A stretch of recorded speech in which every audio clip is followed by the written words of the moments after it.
trying to extend her arms, and she did right there. Daniels exchanging with Shields. Evenly contested, big right hand from Zayas. And then the little left as well, followed by the right. That's got Rosa. As a featherweight was obviously, he wouldn't have been title in Japan. The left from no. It's been a couple now that have been flushed, and that is a flush. E vai pro chão. What is up, fight fans? Over the past couple weeks, boxing has had it all. We've had history-making title fights, shocking upsets, heartbreaking loss in the boxing community, and a massive fight announcement that's got the internet split. Let's get right into it. We are going to start off with the tragic news coming out of Japan.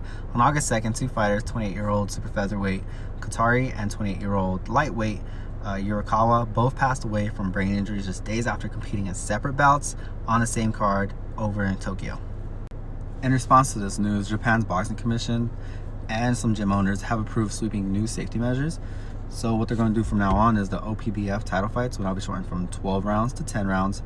Fighters have to pass hydration tests. If a fighter regains more than 10% of their weight after the weigh-ins, they're required to move up a new division for their next fight. Rapid weight loss rules will also be tightened, and they also did state that ambulances are going to be partnered with hospitals capable of performing emergency surgery. It will be mandatory at all events now instead of just the world title bouts. So before they'd only had it at world title bouts, not at all events, but from now on, moving forward, ambulances will be provided at every single boxing event. Another thing that was stated was instead of CT scans that they usually go through, fighters will undergo MRI scans, offering a more detailed check of the brain's health, which is very important and very good. This is a sobering reminder of boxing's dangers, but this is also a step towards making the sport safer for those who do step through the ropes. Thoughts and prayers with the families. This is very tragic and this is very sad to hear. On a brighter note, we did have some title fights over the past couple of weeks, so let's get right into those as well. First up would be Claressa Shields versus Lonnie Daniels for the undisputed heavyweight crown.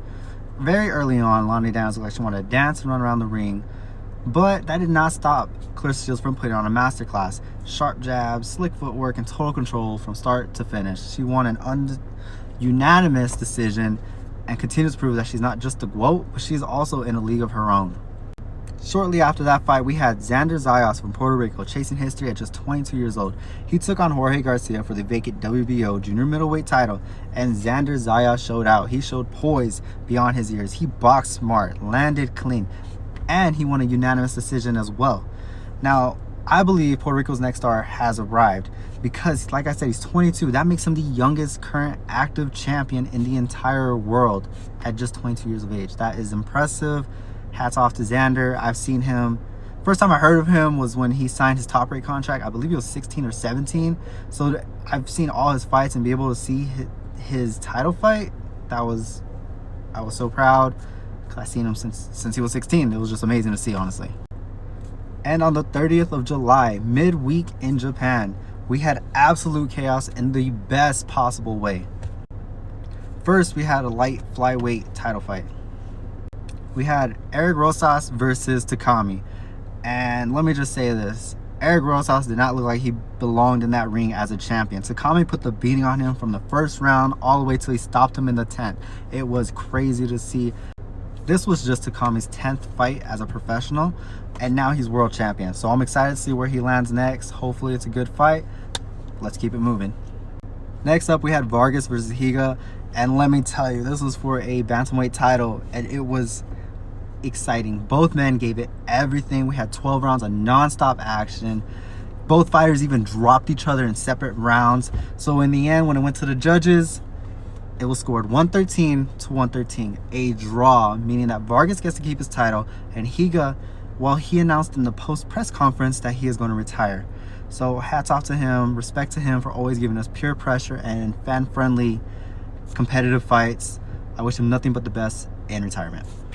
And in the main event, we had the upset of the week. Ricardo Sandoval dethroned the unified flyweight champion Kenshiro Teraji in a split decision.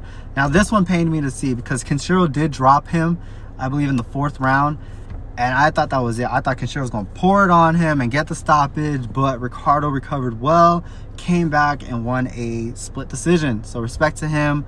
I am saddened by this because I love Kenshiro. He is one of my favorite fighters, but respect to Ricardo. I mean, this division just got a lot more exciting. And last week on the 5th, we did have a WBC light flyweight rematch between Carlos and Pena.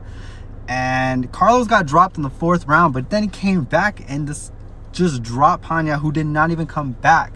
So Triple C avenges a controversial defeat in December of last year in a 5-round shootout. He stopped him with a body shot that was sent from the gods. So let me tell you that right now. So coming up over the weekend, we're only going to have one title fight. It'll be the WBA featherweight title. It's going to be Nick Ball versus Sam Goodman. And here's a fun fact. This will be, Nick Ball is the last champion from Great Britain. And if he loses, this will be the first time that they haven't had a champion since like forever, which is impressive itself. But he's the last man standing. Let's see if he can continue that trend. And just when you thought it couldn't get any more wilder, the WBC junior middleweight champion decided who his next opponent will be. So Sebastian Fundora is going to fight Keith one-time Thurman, which is crazy. I don't understand how Thurman got a title shot. I mean, I know he last fought, I believe, in Australia, and he won by knockout, but it wasn't impressive enough to get a title fight, in my opinion. It wasn't like against a real competitor. So this fight's crazy. It's going to happen in October. I'm going to watch it. It's supposed to be Amazon Prime pay-per-view. Before I leave, I did forget to mention Dimitri Bivol and the baby fight got postponed again. We all know that. The reason being, it turns out Bivol just got back surgery done. So I wish him a speedy recovery.